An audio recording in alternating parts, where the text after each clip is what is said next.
18 horas. Notícias de Manaus, Amazonas, Brasil e do mundo. Agora na Mix. E agora são 6 horas em ponto em Manaus. Juntos mais uma vez em 100,7. Começando o 18 horas. Eu, ela, Karen Milena. Tamo junto, Carlão. Muito boa noite pra você, Boa. Sintonizado aqui em 100,7. É isso aí, estamos juntos aqui no 18 horas, a partir de agora até às 7 da noite. Mix. Olha aí, nós estamos ainda contando com a sua participação. Sempre. É isso, 994887592 é o telefone, é o nosso WhatsApp, onde você pode participar tranquilamente, Karine. Você também pode participar pelo YouTube. Para você que nos assiste ao vivo pelo YouTube, manda sua mensagem de texto. A gente quer saber o que você pensa a respeito dos assuntos que a gente aborda aqui no 18 horas. Mix. E agora conferindo os destaques do programa 18 horas de hoje. Violência. Em Manaus, 2 irmãos foram assassinados dentro de casa. O ataque deixou também 2 feridos, um homem de 42 anos e uma criança de 10 anos. Orçamento do estado do Amazonas para o ano que vem prevê despesas de 30 bilhões de reais. A expectativa para a festa do visitante, que acontece amanhã em Parintins. Então tá combinado, até às 7 da noite, esses e outros assuntos, os destaques desta quarta-feira, 26 de junho de 2024, você confere agora no ar mais uma edição do programa 18 horas, só pra você aqui no melhor mix do Brasil. 18 horas. Olha, tentativa de chacina deixa 2 mortos, uma criança e um homem feridos na comunidade São Pedro, no Tarumã, zona oeste de Manaus, Karine. Carlão, os irmãos Varlisson Cruz Batista, de 27 anos, e Efraim Cruz Batista, de 29 anos, eles foram assassinados a tiros dentro da casa deles. Nesse ataque que aconteceu hoje de manhã, uma menina de 10 anos e um homem de 42 também foram baleados. Olha, segundo informações da polícia, um grupo de pelo menos 6 homens encapuzados chegou ao local num carro branco e invadiram a casa das vítimas. Os moradores ainda dormiam quando o ataque começou, por volta das 5 horas da manhã. E quem está acompanhando esse assunto é o repórter André Meirelles. Ele conversa ao vivo aqui com a gente a respeito de todos os detalhes que ele conseguiu apurar. Boa noite, André. Então, por fim, temos aí mais um caso da interminável guerra entre facções criminosas. É isso, André? Boa noite. Muito boa noite, Karine. Boa noite, Carlão. Boa noite a você, ouvinte, ligado aqui na 100.7. Esse é um crime que deixou aí os moradores ali da comunidade Parque São Pedro, no Tarumã, na zona oeste de Manaus, assustados com a sensação de falta de segurança, né? Porque, segundo a Polícia Civil, essa tentativa de chacina é aí um resultado do tráfico de drogas, dessa briga que acontece, né, que já vem se estendendo há muito tempo. Numa casa ali na rua Osvaldo de Andrade, 4 pessoas estavam no local quando homens fortemente armados invadiram a residência. Isso era por volta de um pouco mais de 5 da manhã, quando eles entraram ali na residência, encapuzados, fortemente armados, entraram nessa casa e atiraram contra todos os que estavam ali no local, inclusive os irmãos, né, o Varlisson Cruz Batista e o Efraim Cruz Batista. Eles foram executados a tiros ali no local. Um terceiro homem que estava ali também foi baleado, mas socorrido assim em seguida para o Hospital e Pronto-Socorro 28 de agosto. E até essa criança aí, né, acabou sendo baleada, mas também foi socorrida, na verdade, para o Hospital Joãozinho. E ambos aí, o estado de saúde atual deles é estável, segundo inclusive o delegado plantonista da Delegacia Especializada em Homicídios e Sequestros, o Daniel Vezani. Os criminosos, eles chegaram ali no local, mas se passando por policiais para poder dar uma credibilidade de entrar ali. Assim que eles conseguiram entrar na residência, começaram a atirar para todos os lados. Aí resultou na morte desses 2 irmãos e dessas 2 pessoas que ficaram feridas. Vamos acompanhar a fala do delegado. Vestidos com colete e balaclava, eles se anunciaram ser da polícia. Eles alvejaram 4 pessoas, 2 vieram a óbito, 2 irmãos vieram a óbito no local. Um terceiro irmão foi alvejado, está no hospital, foi transferido agora, de acordo com a minha atualização, para o 28 de agosto, está o 28 de agosto. E uma criança também, uma criancinha foi alvejada, Segundo a minha atualização, encontra-se no Joãozinho Lúcio. Foram encontrados vários estojos deflagrados, muito sangue no local. Trata-se de um homicídio com características de execução. O caso será devidamente investigado pela Delegacia de Homicídios e Sequestros, com vistas a apurar a motivação e sua autoria. Pode se tratar de uma briga suposta de facções. Seria um acerto de contras de facções. Mas também, conforme eu disse para a repórter, pode ser uma informação ainda preliminar. Vai ser devidamente apurada no tramitar do inquérito policial que será instaurado. 18 horas. Então, Karime, Carlão e ouvintes, a gente estava conferindo agora a fala do delegado Daniel Vezani, que é plantonista da Delegacia Especializada em Homicídios e Sequestros, o qual, logo depois que aconteceu essa situação, essa tentativa de chacina, teve então a equipe da DHS ali no local, com os investigadores, que começaram a conversar com as pessoas. Isso faz parte ali de toda a investigação, para levantar aí sobre toda essa situação. As informações ali preliminares. Exatamente, que aconteceu no local. Então, o que acontece agora, o próximo passo que sempre acontece através da Delegacia de Homicídios, é investigar, tentar aí localizar, primeiro tentar identificar quem são os autores desse crime, para que eles possam ser localizados, para que eles possam ser presos, e assim a polícia ouvir um por um e saber a verdadeira motivação do crime. Mas as informações preliminares, como o delegado falou agora há pouco, é de acerto de contas, briga entre facções criminosas, algo que vem acontecendo ali na situação do parque, na verdade ali no Tarumã, né, na comunidade Parque São Pedro. Inclusive, eu tentei conversar conversei com algumas pessoas, né, umas 3 pessoas que moram ali na comunidade Parque São Pedro, que não quiseram nem sequer gravar um áudio, nem a gente eles editando estão com também. Medo, sem dúvida, né? Exatamente, mas em algumas situações eles falam aí da falta de polícia ali no local, que eles falam que a coisa mais rara é ver uma viatura ali no local. Eles acreditam também que até uma só viatura não consegue entrar ali, né? Algumas pessoas falando comigo, relatando aí, falam que ali no local acreditam que até uma viatura só não tem essa coragem de entrar na comunidade Parque São Pedro, que tem medo de ser alvejado a tiros, algo que aconteceu há uns anos atrás. Então, as pessoas estão bastante realmente ali com essa falta de segurança, se sentem ali com essa falta de segurança na comunidade Parque São Pedro. Pior que não é só ali não, que você não vê segurança e não vê policiais, né? Praticamente em toda Manaus, toda a cidade. A gente tem uma carência muito grande desse efetivo aí, né, Karime? Exato, Carlão. A gente não vê as patrulhas nas ruas, as pessoas andam andam com medo mesmo, é a sensação. Elas realmente estão inseguras, e a gente sabe aí que tem uma galera para ser chamado, pessoal que fez concurso, passou, os concursados aí da polícia que foram, que passaram e estão aguardando há anos serem chamados para reforçar a segurança pública. Será que a prioridade é outra, cara? É o que parece, né? Segurança a gente sabe que não é. Saúde, muito menos.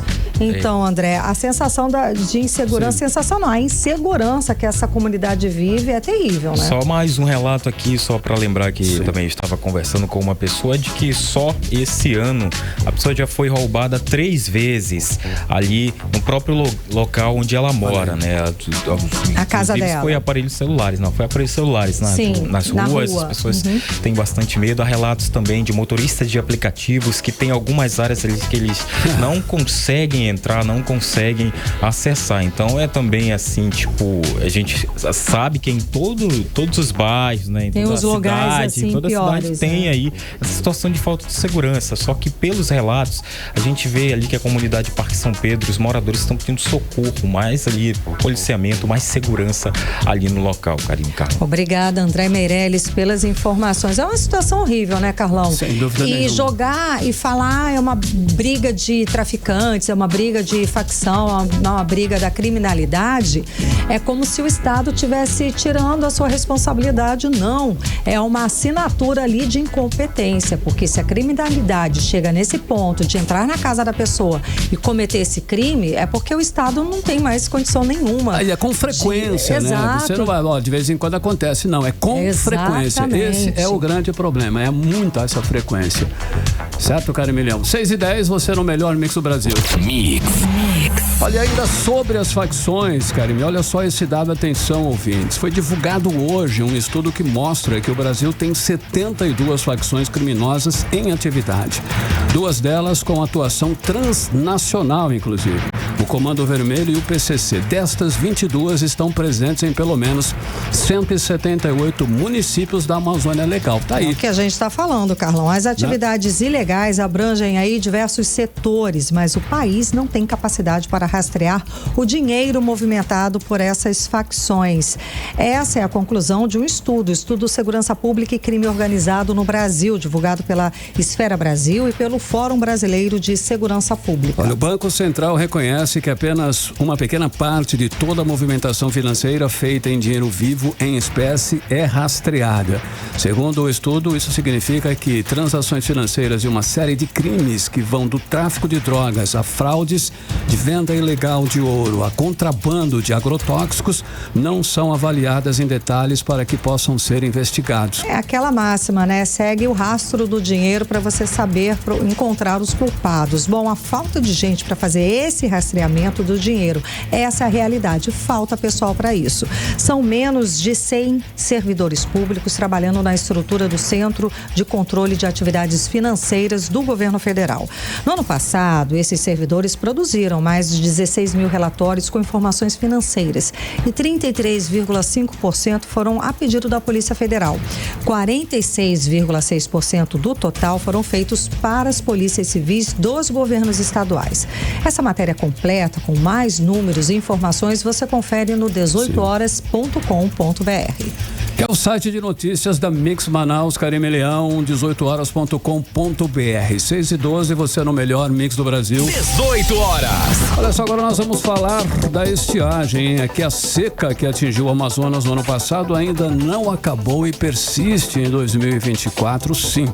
E isso pode ser confirmado pelo quadro atual de pouca chuva na região amazônica. É, né, Carlão? A gente viu que os rios não voltaram ao volume de antes. Já estão baixando. E já está baixando novamente. Bom, e esse alerta é de um pesquisador, é o Renato Sena, que também coordena a área de hidrologia do Instituto Nacional de Pesquisas da Amazônia.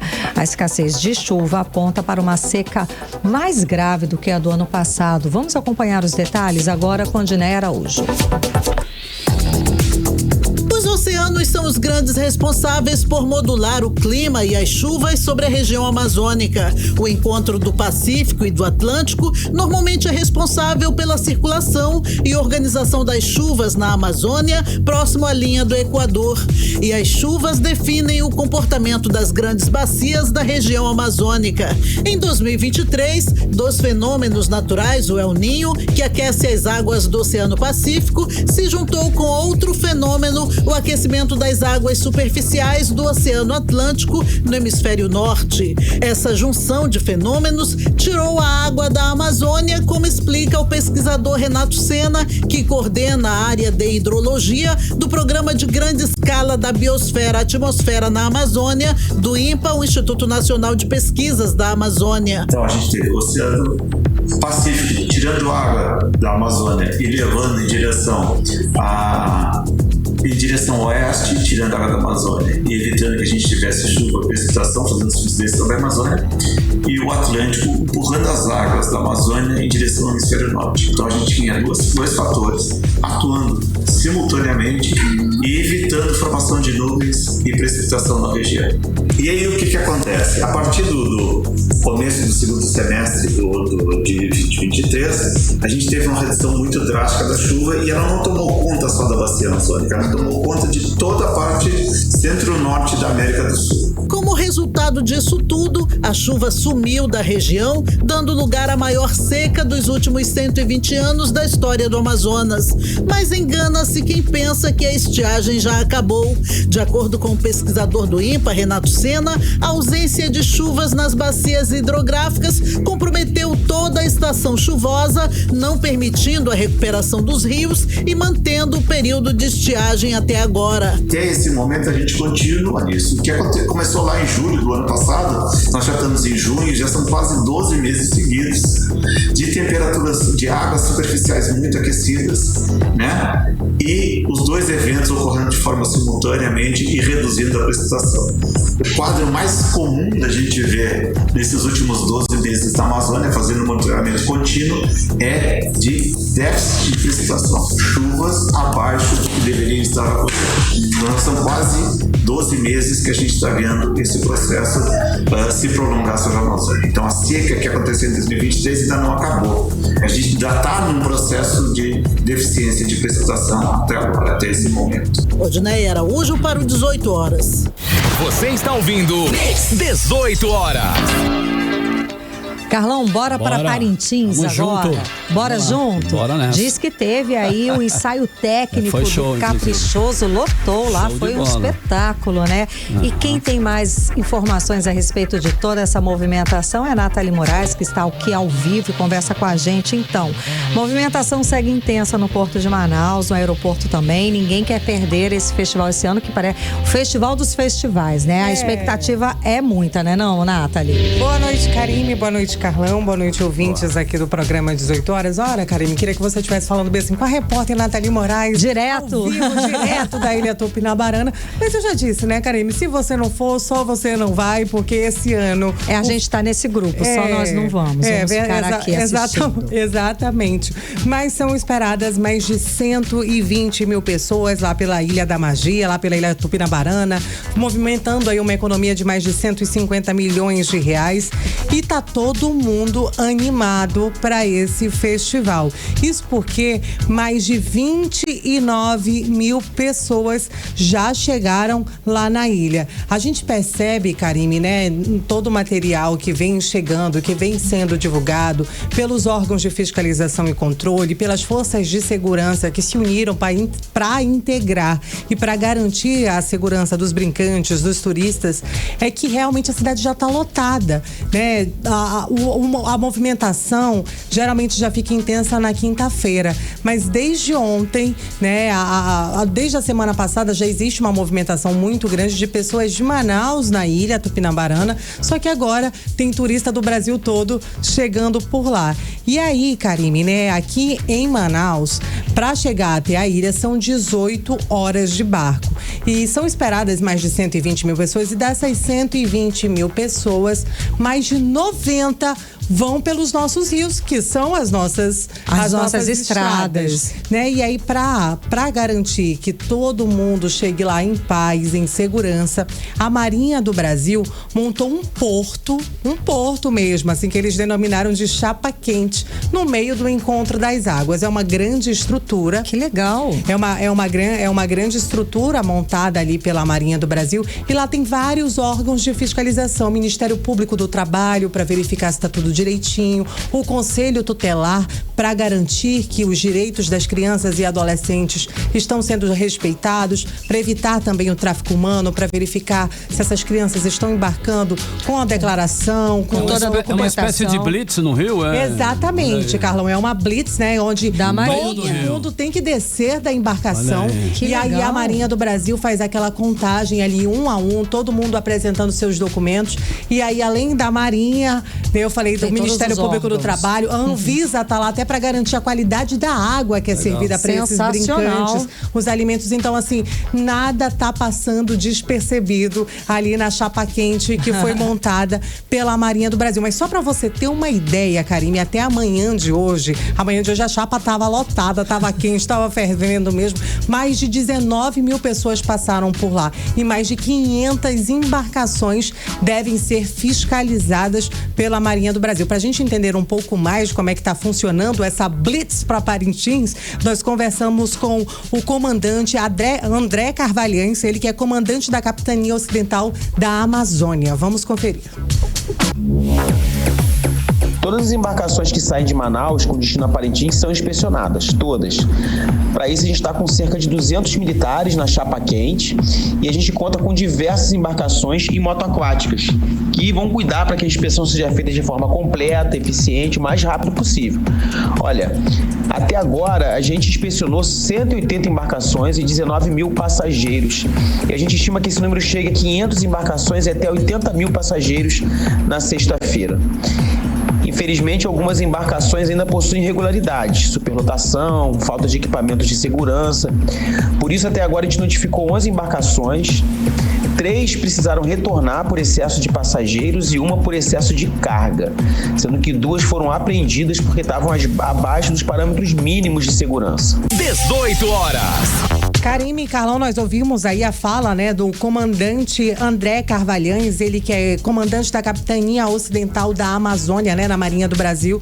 E aí, Karime, ele trouxe nessas atualizações. Informações importantes. Exatamente, né? Karime, e é muito importante a gente frisar que quem vai para a ilha ainda precisa estar atento a esses itens de segurança. Será que o barco realmente tem autorização para estar navegando? A lotação, como é que tá? Um ponto importante que a Marinha chamou a atenção é que criança conta na contagem, ainda que não tenha 5 anos e não pague passagem, mas é uma pessoa que conta, né? Então, assim, nessas situações de superlotação, você pode perder a sua viagem por conta de situações como essa. Mas aí, Karime, lá na Ilha da Magia, lá em Parintins, muitos torcedores já estão acampados, tanto do lado garantido, tanto do lado do caprichoso, para garantir, né, para garantir um bom lugar no item 19, que é o item galera, que também conta ponto. Sim, maravilhoso. Só que assim, Karime, para quem não sabe, para garantir um bom lugar na galera, você realmente tem que enfrentar a fila.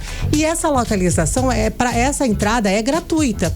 Só que como já tem muita gente na ilha, as pessoas que ali vivem estão aproveitando para ganhar um dinheirinho. Se você, então, quiser um bom lugar na fila, você tem que desembolsar de 100 a 150 reais, que é o que estão cobrando os guardadores de fila. Ah, entendi. A galera vai lá, fica na ali, fila pra você vai lá, chega na ilha, curte tudo. Faz toda a sua programação. Só na hora da entrada, você vai pagar os 150 reais pro guardador da fila. Ótimo. E aí, vale a pena, claro. E aí você entra, né? Cada um ganhando os seus corres, né? Cada um ganhando o seu, tá tudo certo. Se virando nos 30. Exatamente. E aí, amanhã tem festa dos visitantes lá na ilha, né? O festival só começa na sexta-feira, mas muita movimentação, muita festa, muita música já antecedem o festival. E nessa quinta-feira tem os grandes artistas aí, Belo e Tiaguinho.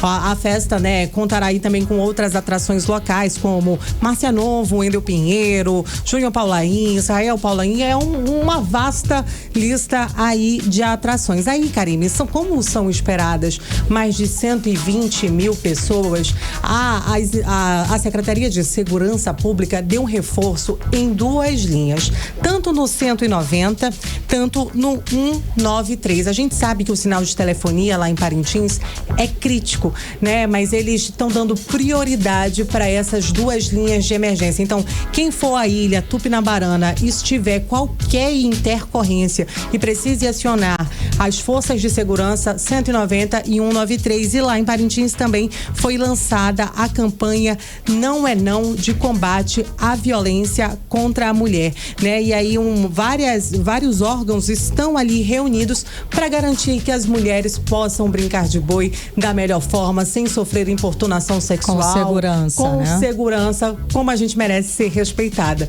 É isso, Karime, Carlão. Amanhã eu volto trazendo já os últimos detalhes, porque falta pouco. Nossa, ai, meu coraçãozinho. A minha estrela tá pulsando. Tá ótimo, Nathalie. Até amanhã. Valeu, Nathalie. Agora 6h24, você no melhor mix do Brasil. 18 horas.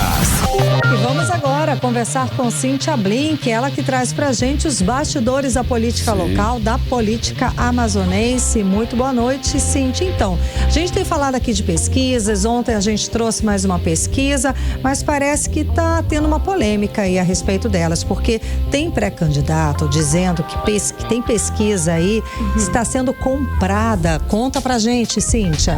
Boa noite, Karime. Boa noite, Carlão e todo mundo que está com a gente na 100.7. Pois é, essa tal polêmica conseguiu unir aí a esquerda e a direita, porque foram aí para as redes sociais.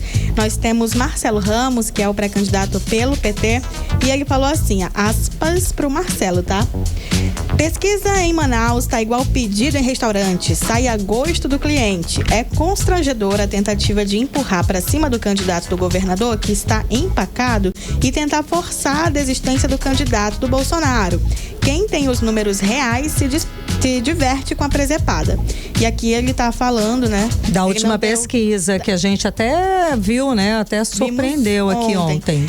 Mas ele está falando do candidato do governador, Roberto Cidade, e o candidato do Bolsonaro, ele está falando de Alberto Neto, e Alberto Neto também foi outro pré-candidato que falou nesse mesmo tom. Tendo aí Marcelo Ramos como o candidato do PT e Alberto Neto, o candidato do PL, justamente o candidato de Bolsonaro, que fala assim, aspas de Alberto Neto. Tem pré-candidato tentando usar as festas juninas para pular a fogueira e se colocar na disputa a todo custo. As pesquisas estão em queima de oferta no melhor estilo pague uma e leve 3, ou melhor, a terceira colocação. A verdade vem aí, esperem para ver. Então, não sei nem se dá pra chamar de indireta, Karime, Carlão. Foi direta, foi na cara da pessoa, né? Foi um petardo. Né? E aí, os dois falando do Cidade. Eu não sei ser ofendida assim, não sei. Eu também não sei, vou ter que procurar no dicionário o que significa essa palavra aí, Carlão. E aí, tipo um míssel. Tá bom. Entendi. Então, esse míssel que foi lançado diretamente aí pra Roberto Cidade e também pro Instituto Action, né? Dizendo que ela foi comprada e por quê? Porque Roberto Cidade aparece no terceiro lugar, um terceiro lugar consolidado, mas ele apareceu em terceiro também na pesquisa do IPEM, que foi um dia antes da pesquisa da Action. E é isso, essa foi a polêmica com a pesquisa até agora. Muita gente falando aí que não tá confiando na pesquisa e tudo mais. Tá certo, Blink. Olha, essa outra polêmica é o capitão Alberto Neto, né? Que inclusive ele garante que ele não vai desistir. Acho que ele vai ficar assim enquanto ele não for realmente consolidado como candidato, né? Porque pré-candidato tá na dúvida ainda, né? Isso é tão ruim, né? Tem que ficar se afirmando. Dá uma enfraquecida boa, né? Porque como assim ele tem que ficar toda hora dizendo que ele é? É porque tem aquela polêmica entre ele e Roberto Cidade. Por isso que essa terceira colocação foi tão importante. Porque se tá uma disputa entre Alberto Neto e Roberto Cidade para ver quem vai ser de fato o candidato na união do PL com a União Brasil, e o Cidade aparece aí tomando uma vantagem, ficando em terceiro, o Alberto Neto caindo pro quarto lugar, vem novamente ainda, vai ser o Alberto Neto, vai ter essa união, quando formar essa união então vai ser o Cidade, e Alberto Neto se vê novamente, eu não sei mais nem quantas vezes ele teve que reafirmar que ele é o pré-candidato, que ele será o candidato, que o PL terá um candidato e tudo isso. Mas a verdade é que a gente sabe que há sim uma conversa de bastidor para ter a união entre o PL e a União Brasil, e isso tem tempo. E o que é bem razoável, inclusive, né? Até porque separados eles não têm chance de chegar aí de ameaçar no segundo turno. Agora, quem vai ser, apesar do bastidor ser muito forte falando sobre Cidade, se esse martelo tivesse batido realmente, não tinham tantas conversas paralelas. Então ainda não está batido, a verdade é essa. Apesar de talvez pender pro lado de Roberto Cidade, sim. E aí, enquanto isso, Alberto Neto fica nesse discurso que não muda, né? Que eu sou o pré-candidato, eu vou virar candidato e tudo mais. Querendo ou não, é uma frase que fica desgastando ele, né? Imagina ele ter que ficar toda hora falando isso vai enfraquecendo. Ainda que ele venha a ser o candidato, ele chega com essa fragilidade. É o que parece mesmo. Agora, Blink, falando de Parintins, os pré-candidatos vão pra lá, acho que é meio que agenda obrigatória, não é não? É agenda obrigatória, a maioria estará lá. Agora, o único que eu não consegui confirmar se vai ou não, mas não costuma ir, é Davi Almeida, é o atual prefeito. Porque tem várias conversas para acontecer, assim como, por exemplo, essa conversa de Alberto Neto e Roberto Cidade. Ela, claro, começa aqui em Manaus, mas o desfecho pode se dar lá em Parintins, porque todo mundo vai estar lá reunido. Nós temos um Amon Mandel indo para lá também. O Wilson Lima estará lá. Amon, ele tem ele é o segundo lugar na disputa e vez ou outra passa a ser o primeiro, depende da pesquisa, mas o fato é que se for falar hoje de quem pode tirar da vida a cadeira, é Amon Mandel. Então, pode acontecer algum tipo de conversa com o deputado Amon Mandel, que também é pré-candidato. Enfim, a gente já viu acontecer muita coisa em Parintins e é possível que a união dessas pessoas no meio daquela festa possa trazer novidades. Verdade.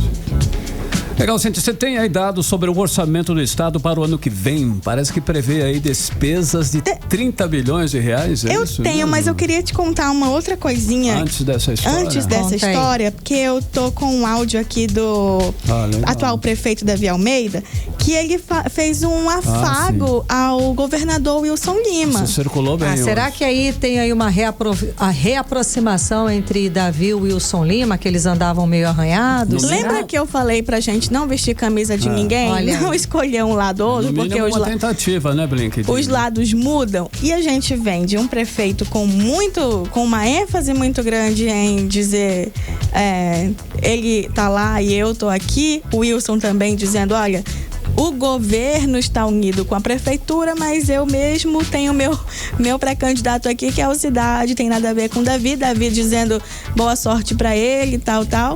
E aí o discurso mudou um pouquinho. Vamos ouvir. Aqui tem trabalho da prefeitura? Tem! Mas eu não posso esquecer que aqui é uma parceria da prefeitura com o governo do Amazonas. Eu quero agradecer ao governador Wilson Lima por essa parceria. Egos e vaidades não cabem para o homem público. Ego, abraço ao Marcelo, ao governador Wilson Lima. Aqui eu desejo um feliz aniversário do dia de hoje. 18 horas.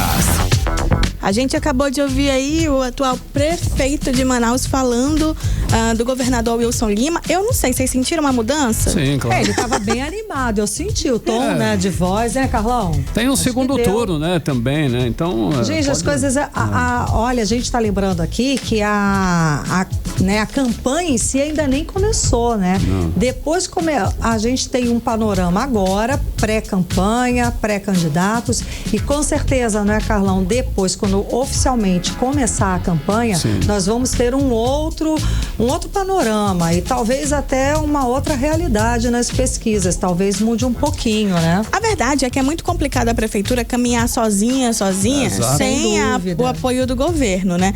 Qualquer prefeitura, e Manaus inclusa. Então, essa aproximação de Davi Almeida, pelo menos nesse discurso, tudo na política, todo gesto, ele tem que ser considerado. A gente tá aí às vésperas de uma eleição, então Davi mudando o discurso drasticamente é uma informação que nos importa. Agora, respondendo o orçamento do Estado. Despesa de 30 bilhões, é isso? É isso, tá fixada aí em 30,1 bilhões para 2024. Isso porque foi aprovada a LOA, né? A LDO, que é um ensaio para a LOA. A LDO é justa a Lei das Diretrizes Orçamentárias, ela fala aí como que vai ser utilizado o dinheiro a partir do ano que vem e o que vai para cada lado, mas ainda é a LDO, ainda não é a Lei Orçamentária Anual, que só é aprovada lá em dezembro, e aí a despesa está calculada em 30,1 bilhões de reais. Acho que dá para fazer alguma coisa. Acho que tem dinheiro, dá para fazer, né? Será que dá para pagar algum pessoal da saúde, né? Seria legal. Para a SEDUC está sendo planejado aqui 4,2 bilhões. Agora, para onde vai exatamente, como que vai ser utilizado, a gente ainda não tem essa previsão. Porque, lembrando, a LDO ela é um ensaio, não necessariamente é o que vai acontecer na LOA. Na LOA a gente consegue dizer sim como é que estão pensando em distribuir. Mas aqui a gente consegue ter uma ideia do que está acontecendo. Para a segurança pública estão prevendo aqui 2,5 bilhões, que também é um momento até frágil, né, do governo do Amazonas falar de segurança. É um pouco isso, mas eu vou trazer mais informação, especialmente lá em dezembro, quando a gente tiver de fato a LOA, que é uma lei, então ela tem que ser cumprida. volto amanhã com mais informação para você. Obrigada, Blink. Boa noite. Valeu, Blink. 6h34, você no melhor mix do Brasil. 18 horas. E hoje, dia 26 de junho, é aniversário do governador do Amazonas, Wilson Lima. Queremos aqui parabenizar o Wilson Lima pela data, com desejos de muita saúde, prosperidade e que Deus o abençoe com sabedoria para seguir à frente de um dos estados mais ricos e prósperos do país. Que o novo ciclo seja de grandes realizações. Felicidades, Wilson Lima. Mix. Agora são 6h35, você no melhor mix do Brasil. Continue aí, daqui a pouquinho, 18 horas, traz pra você. Olha só, vai ter comitiva de Brasília rumo a Parintins sem escala, hein? Interessante esse assunto, você confere já aqui no 18 horas. Mix. E agora nós vamos conferir a previsão do tempo, é tempo e temperatura para amanhã, quinta-feira. Você, Karine. Previsão do tempo. E segundo informações do Climatempo, para amanhã a previsão é de sol com aumentos de nuvens na parte da manhã, pancadas de chuva à tarde. À noite o tempo fica aberto. A mínima prevista é de 24 graus, a máxima pode chegar a 34 graus. As chances de chuva são de 5%, a umidade relativa do ar fica entre 63% e 90%. Mix. Olha, hoje um acidente com uma carreta tumultuou o trânsito na área do São Jorge, zona oeste de Manaus, Karine. Carlão, exatamente, uma confusão, tá? Uma carreta bateu num limitador de altura na passagem subterrânea que liga as avenidas João Valério, Constantino Neri e o São Jorge. O acidente travou todo o trânsito naquela área, claro. O motorista da carreta ficou preso nas ferragens e teve que ser retirado pelo Corpo de Bombeiros, como explica o repórter André Meirelles. O veículo de grande porte não obedeceu à sinalização no local e ficou preso na estrutura metálica que protege a tubulação de gás que atravessa a Avenida Constantino Neri. O acidente aconteceu na manhã desta quarta-feira na passagem subterrânea que liga as avenidas João Valério, Constantino Neri e Avenida São Jorge, na zona centro-sul da capital amazonense. A carreta ficou engatada no limitador de altura enquanto tentava acessar a passagem de nível. A estrutura ficou destruída e o motorista ficou preso às ferragens. Ele foi resgatado pelo Corpo de Bombeiros e levado pelo Serviço de Atendimento Móvel de Urgência, o SAMU, a uma unidade hospitalar. O socorrista da Saúde Atende, Alexandre Parente, fez os primeiros socorros do condutor da carreta. Posterior a isso, a gente conseguiu fazer o contato com os apoios, com o SAMU, o bombeiro, acionando os mesmos para vir participar desse atendimento. De imediato, o paciente encontrava-se estável, não apresentava nenhum hematoma, nenhum sangramento, até mesmo porque foi feito toda essa avaliação. O diretor de trânsito do Instituto Municipal de Mobilidade Urbana, Stanley Ventilari, disse que a empresa vai ser cobrada pelos danos causados à estrutura do local. Sim, o nosso objetivo foi justamente resguardar o local, preservar a área para que as forças de segurança pudessem remover a vítima que estava presa nas ferragens, e agora nós iremos proceder nas medidas administrativas com semáforo aqui no local, reforçamos a sinalização vertical para que o condutor pudesse visualizar de longe toda a sinalização, mas mesmo assim, por imprudência do condutor, ele causou esse acidente aqui no local. Pessoas falaram aqui nas proximidades que ele foi avisado, inclusive, de que não iria e nem poderia passar, mas mesmo assim, a informação que nós obtivemos é que ele insistiu. Ventilari também ressaltou que a Avenida João Valério está bem sinalizada em relação ao limitador de altura, mas que existem condutores que não respeitam. A sinalização ela é suficiente para que o condutor responsável consiga visualizar. E é assim que a gente tem observado. O condutor visualiza, mas na maioria das vezes, por irresponsabilidade, como foi o caso desse condutor, ele passou mesmo sabendo que não iria conseguir passar. Ele fez uma tentativa frustrada e ocasionou esse grave acidente. E nós estaremos aqui 24 horas por dia com os agentes do IMMU até que seja sanado por completo esse problema e toda a estrutura desse limitador de altura seja reposicionado para que a gente não tenha nenhum tipo de incidente. Depois do ocorrido, o trânsito no local foi desviado para os trabalhos de reparo. André Meirelles para o 18 horas. Você está ouvindo 18 horas. Carlão, tem uma atualização aí de como está lá a situação. O trânsito na Avenida João Valério está parcialmente bloqueado no sentido bairro São Jorge. O acesso pela João Valério, que corta a Avenida Constantino Neri, está bloqueado. Só é possível acessar a via quem vai fazer o retorno para Constantino Neri. Para acessar a Constantino Neri, o condutor precisa seguir a mesma avenida para realizar o retorno mais à frente.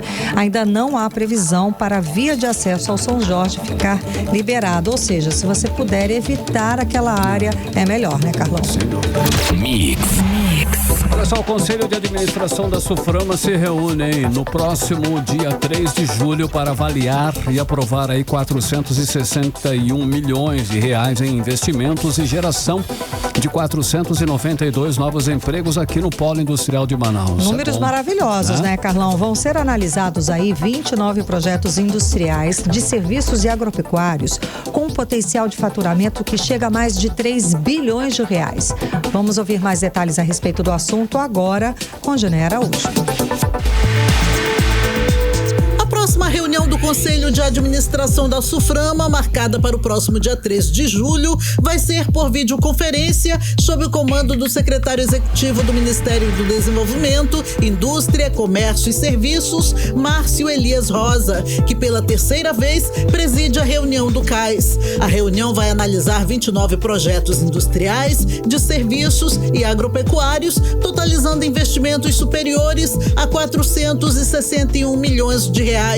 Um dos destaques de novos empreendimentos é a produção de inversores de energia solar.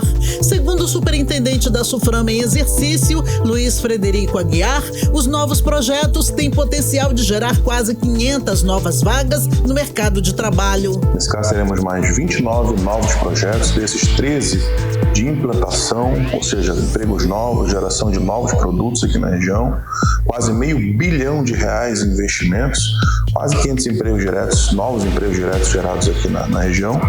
E entre essas diversificações, projetos de implantação e diversificação, a produção de inversores de energia solar fotovoltaica. Isso nos alegra muito, porque vai ao encontro da nova indústria nacional, de trazer indústria verde, indústria voltada à economia verde.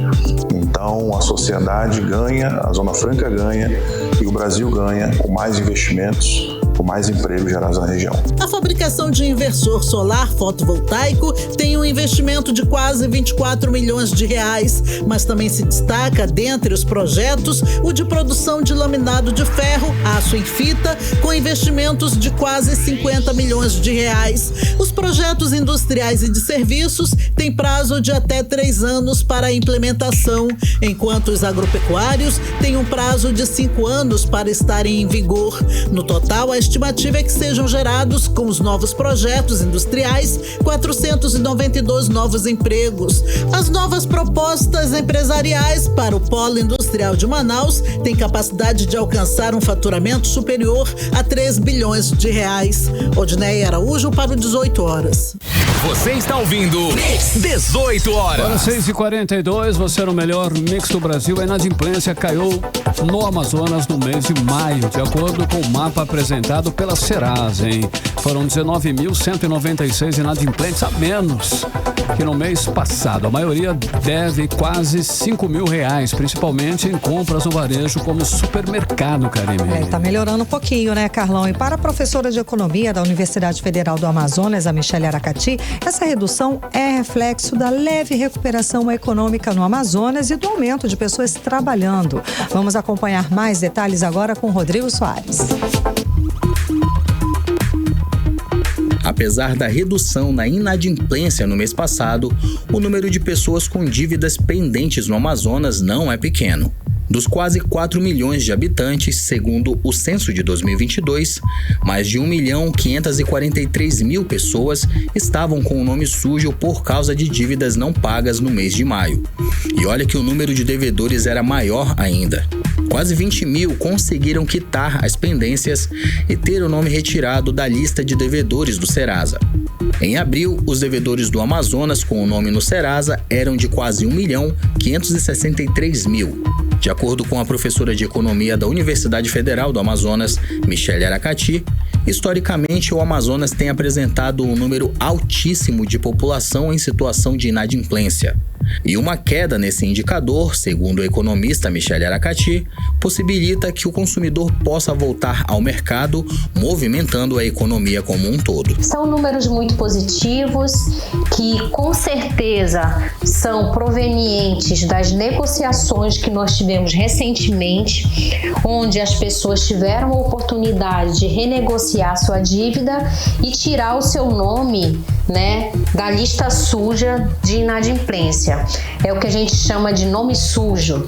Então, tirar o nome daquela lista quer dizer que você pode voltar ao processo de consumo, pode ter crédito, e isso é extremamente positivo para a economia como um todo. O valor médio de dívida inadimplente no Amazonas é de R$ 4.731, segundo o mapa da inadimplência e negociação de dívidas da Serasa, divulgados nesta segunda-feira.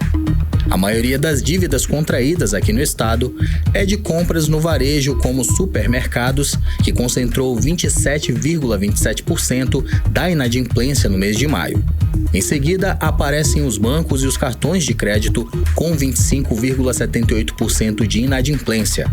As dívidas com serviços de utilidade, como contas de água, luz e gás, surgem em quarto lugar com 14,50% e o setor de financeiras com 14,31%. Independentemente do número de endividados no Amazonas, a redução na inadimplência, para a professora da UFAM, Michele Aracati, representa uma leve recuperação econômica no estado. Os números têm mostrado uma realidade muito positiva, principalmente em relação ao comércio e aos serviços. E isso se dá também pelo volume de renda disponível na economia, e também nós tivemos um indicador muito importante, que é o indicador do desemprego. As pessoas estão conseguindo voltar ao mercado de trabalho, e isso agrega principalmente no momento em que eles estão aí com renda disponível para o consumo. Podemos afirmar dessa forma que o Amazonas está se recuperando muito bem economicamente, principalmente se nós olharmos para o cenário do final do ano passado, onde nós tivemos aí uma seca muito severa que impactou direta e indiretamente na economia. Rodrigo Soares para o 18 horas. Você está ouvindo 18 horas. Agora em Manaus, 6 horas e 47 minutos. Vamos para Brasília. Vamos lá conversar com o nosso correspondente, Carlos Eduardo Matos. Bom te ver, Cadu. Boa noite, Cadu. Então, vamos lá. Depois da descriminalização da maconha, hoje Brasília, a discussão girou em torno aí da quantidade máxima que configura uso individual. Então, Cadu, como é que está esse debate? Boa noite. Complicado, né, Cadu? Oxe. É mais uma novela, né? Que vai render, é mais uma novela e vai render muito capítulo aí. De tédio a gente não morre aqui em Brasília, viu, Karine? Boa noite pra você, minha querida. Boa noite, Carlão. Boa noite, ouvintes do 18 horas. Karine, ontem, depois que o STF formou maioria pela descriminalização da maconha, o presidente Arthur Lira assinou ontem, logo em seguida, a criação de uma comissão especial para discutir a PEC das drogas. A PEC das drogas, Karine, pra gente recapitular, ela muda o texto da nossa Constituição para tornar crime o porte e a posse de drogas, né? Em qualquer quantidade. É exatamente o oposto do que foi definido ontem pelo STF. É interessante, são dois assuntos, né? São dois posicionamentos. São duas vertentes, exatamente, contrárias, isso mesmo. E claro, a PEC das drogas, ela é uma reação do Congresso Nacional que acusa a Suprema Corte de invadir uma competência que seria do Poder Legislativo. E quando se trata de PEC, aí vem o rito legislativo que eu vou explicar para você, Karine. Quando ela chega, a PEC, ela chega na Câmara dos Deputados, primeiro ela é analisada pela CCJ, que é a Comissão de Constituição e Justiça. A CCJ, ao admitir a PEC, o próximo passo é o presidente da Câmara, no caso Arthur Lira, instalar uma comissão especial que vai ter 40 dias para debater essa proposta. E essa comissão é formada por 39 membros titulares e 39 membros suplentes. Esse grupo vai ter a tarefa, portanto, de chamar os diversos segmentos da sociedade para discutir o tema, realizar audiências públicas, fazer visitas técnicas, visitas externas, enfim.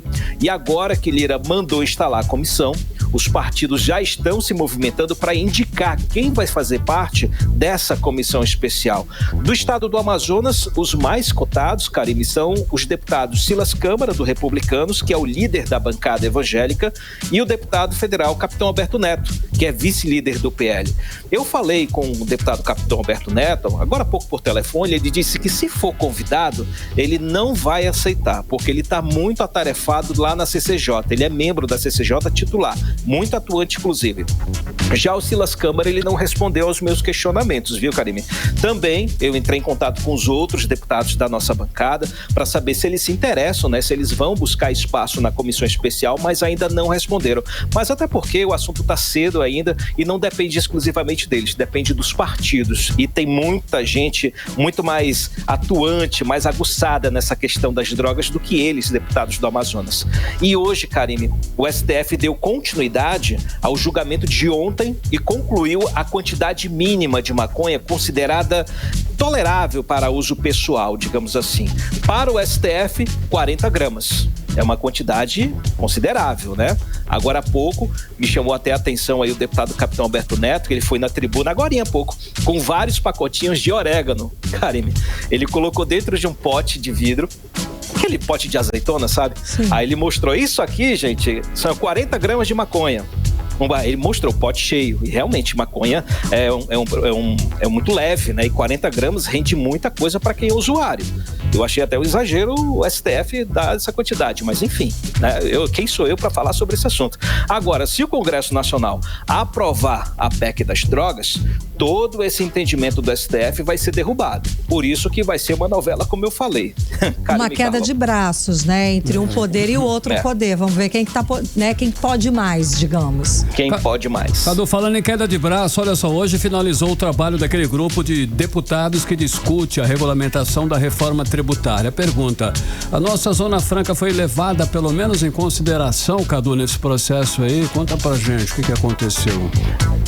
No finalzinho do segundo tempo, viu, Carlão? Hoje na Câmara teve uma reunião, uma última reunião dos membros desse grupo de trabalho que discute a regulamentação da reforma tributária. A gente sabe que o Amazonas está fora, né? Mas o deputado Paulderney Avelino, que não faz parte desse grupo, ele foi lá nessa reunião de gaiato no navio, mas por uma boa causa, viu? Pela Zona Franca de Manaus e também pelo estado do Amazonas. Ele foi lá, daquele jeitinho dele, né? Pediu aos colegas que incluíssem nesse relatório final os ajustes de interesse da Zona Franca e do governo do Amazonas. A gente sabe que foram passados aí vários dias se discutindo essas questões, né? Os deputados atenderam aí o pedido do deputado Paulderney Avelino e deram um prazo para ele entregar tudo. Até hoje, 17 horas, horário de Brasília. Aí foi correria. Ele correu de um lado para o outro para entregar tudo na mão dos caras. O relatório final do grupo de trabalho vai ser apresentado semana que vem, dia 3 de julho, quarta-feira, ao presidente Arthur Lira, que é o grande relator dessa reforma, incluindo aí os ajustes ao texto que trata da Zona Franca de Manaus. Ufa, né? Então eu falei agorinha com o deputado Paulderney. Vamos ouvir o que ele disse. Essa reunião foi importante porque pudemos participar dessa mesa de diálogo com os membros do grupo de trabalho e levar para eles as preocupações ainda que restam para dar segurança jurídica nesta reforma tributária para a Zona Franca de Manaus. Entendendo que eles estão assoberbados, tem quase 1000 propostas de sugestões para trazer para o projeto. É óbvio que não vai acontecer. Esse projeto já está praticamente escrito. Esse parecer, digamos assim, nesse relatório está escrito, praticamente fechado e deverá ser entregue ao presidente da Câmara na quarta-feira, dia 3. Então, vamos agora fazer o trabalho político. A bancada se reunirá na terça-feira, dia 2, juntamente com os técnicos que assessoram a bancada. O governo do estado mandou uma nota técnica e vamos buscar, sim, agora tentar resolver os detalhes que ainda faltam para dar toda a segurança que o Amazonas precisa. 18 horas. A gente acompanhou a fala do deputado federal Pauderley Avelino a respeito da defesa da Zona Franca de Manaus nessa reforma tributária. Ufa, né, Cadu? Pelo menos tem alguém com prestígio, com entendimento a respeito da pauta Zona Franca de Manaus, nos defendendo por lá, não é? Cadu, quais foram os outros destaques? Traz pra gente as rapidinhas do dia. Bora de rapidinha, Karime e Carlão. A gente começa falando do Tesouro Nacional, que anunciou hoje o volume do rombo nas contas públicas do governo federal, que está na ordem de 61 bilhões de reais em maio desse ano.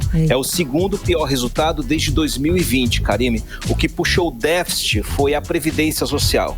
Foram muitas aposentadorias e pensões concedidas, além do BPC, auxílio-doença, tudo equiparado ao salário mínimo. A grande questão não é só a concessão, é a questão da equiparação ao salário mínimo que eleva o valor para cima, né? Esse cenário piora a relação do governo com o mercado financeiro, Karime e Carlão, já insatisfeito aí com a entrevista que Lula deu hoje ao site UOL, em que o presidente não admite que o governo gasta muito e gasta mal.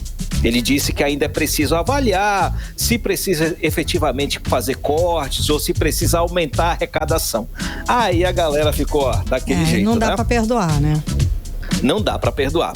E falando em gasto público, Karime e Carlão, a gente encerra falando da comitiva de parlamentares e de ministros de Estado que sai de Brasília amanhã num voo da FAB rumo a Parintins. Olha, gente, é bacana, sem escala, viu? né, Fomenta o Cadu? turismo. Sem escala. Isso, fomenta o turismo, mas é um gasto, viu? Não posso passar a mão nessa história. É um gasto público enorme, né? Sim. É uma missão oficial que vai capitaneada pelo Ministério do Turismo, que vai levar um tanto de gente daqui de Brasília para Parintins. Vão ser ao todo 16 parlamentares e 3 ministros de Estado. Celso Sabino, do Turismo, que é o cara que está capitaneando tudo isso aí, Margarete Menezes, da Cultura, e Juscelino Filho, ministro das Comunicações. Eles voltam só no domingo de manhã. Então eles vão assistir a 2 dias, pelo menos, aí do Festival Folclórico de Parintins. É bacana, mas é gasto, viu? Não dá pra gente dar essa espetadinha aí. Pois mas, enfim. Vamos lá. Volto com vocês, Karime e Carlão. Obrigada, Cadu, pelas informações. Até amanhã. Valeu, Cadu. Até amanhã. Tchau, gente. 6h56. Valeu. 18 horas.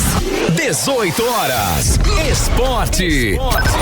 É o Giro Esportivo com Cid Soares. Cid, olha só, o Amazonas venceu o Curitiba e subiu para a 14ª posição. É isso mesmo, Cid? Foi do jeito que a gente imaginou e que queria, né? Ótimo. Bom, o Amazonas conseguiu segurar o resultado construído aí e venceu, né, o Curitiba por 1-0 ontem à noite pela 12ª rodada da Série B do Brasileirão. Prêmio para os presentes no estádio Carlos Amit em Manaus, aqui, que viram, né, o zagueiro Miranda ser decisivo aí com um golaço.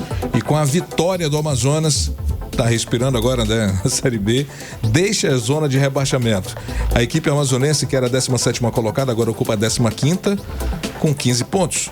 O Amazonas joga contra o Avaí no próximo domingo às 11 da manhã no estádio Ressacada, lá em Florianópolis, em Santa Catarina. Últimos detalhes estão sendo acertados aí para dar início às Olimpíadas de Paris.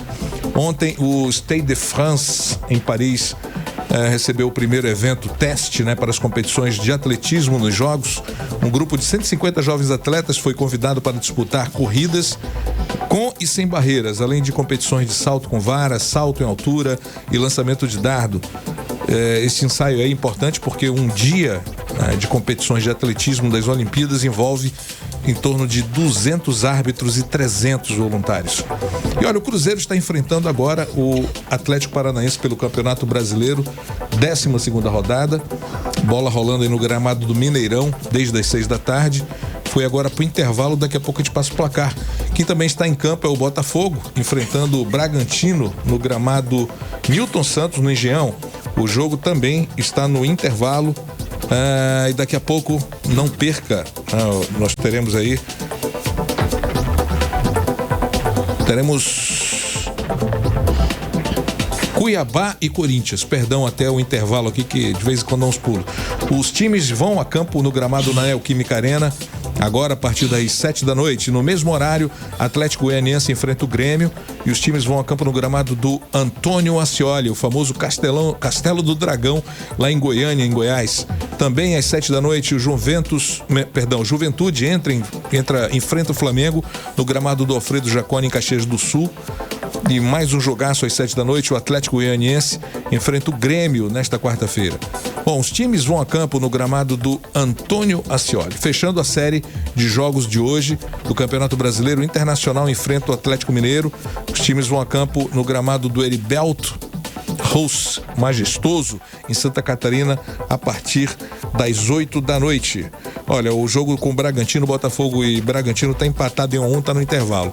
Era o que tínhamos por hoje, meninos. E o outro tá 1-0, não é isso? Tá 1-0. É isso aí. Tá certo, Cid. Obrigada pelas informações. Valeu, até amanhã. Até amanhã. 18 horas. Seguimos direto para o Editorial 18 horas. Editorial 18 horas. Olha, contra fatos não há argumentos e o recado está dado para as autoridades. No primeiro semestre desse ano, o número de focos de incêndio na Amazônia já é o maior dos últimos 20 anos. As queimadas na Amazônia têm ligação com o desmatamento, já que o fogo é utilizado para limpar as áreas onde a floresta foi derrubada. Porém, em 2024, a combinação de queda no desmatamento e aumento dos focos de fogo sugere que as queimadas desta vez sejam associadas também à crise climática. O bioma passa por uma seca severa desde 2023. Os números mostram que, por mais que os governantes digam que estão tomando medidas para combater as queimadas, elas só aumentam. E a tendência é que o fogaréu cresça no segundo semestre e, com isso, diminua a esperança de que Manaus não será novamente tomada pela fumaça, com sérios riscos para a saúde da população. População que precisa exigir mais de suas lideranças políticas, mais atuação, mais efetividade e eficácia contra a destruição no meio ambiente. Ou, claro, vai sofrer as consequências. 18 horas. 7-1, Karine, boa noite. Boa noite, obrigada pela companhia, um beijo e até amanhã. Até amanhã. Você ouviu 18 horas. As notícias do Brasil e do mundo. De volta amanhã. Você está na Mix, o melhor mix do Brasil.